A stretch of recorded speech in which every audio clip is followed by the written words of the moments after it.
On estime qu'il faut restreindre un peu plus l'usage d'hébergements touristiques dans des zones résidentielles. Par contre, dans des zones commerciales, là, il peut y avoir quand même un petit peu plus de souplesse. Nous croyons que la Ville doit délivrer des permis pour permettre et encadrer l'hébergement touristique de type collaboratif.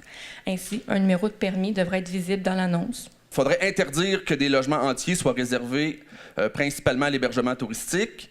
On remet aussi en question toute la question du zonage là, C11 là, qui permet des résidences de touristes dans des quartiers densément peuplés, comme les quartiers centraux. Je crois que c'est important qu'on soit tous égaux devant la loi.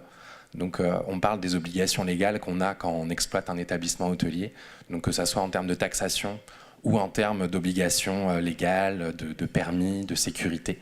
Si on voulait avoir un éventail de positions là, c'est comme je disais tout à l'heure, on part vraiment des propositions qui peuvent aller jusqu'à on abolit complètement l'hébergement touristique parce que des gens vivent des situations qui sont très difficiles.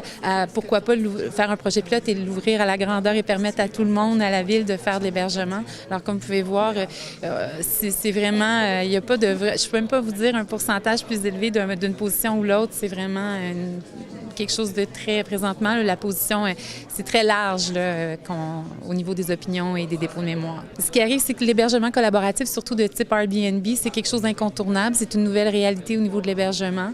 Ça a pris forme il y a quelques années et de plus en plus présent. On le vit partout au niveau de la ville, mais surtout dans le Vieux-Québec et veut pas, ça a un impact sur la qualité de vie des citoyens qui y habitent.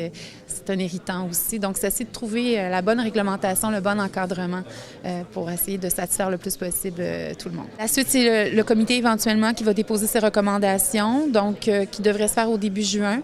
Puis par la suite, bien, ça sera le travail de la ville de voir comment prendre ces recommandations-là en considération, bien sûr, puis de voir après comment on peut appliquer ça. Parce que c'est toujours ça aussi, il y a des choses qu'on veut faire, mais il faut être capable de le faire également. Donc, je suis assez confiante qu'on va réussir à trouver une bonne façon de bien encadrer tout ça.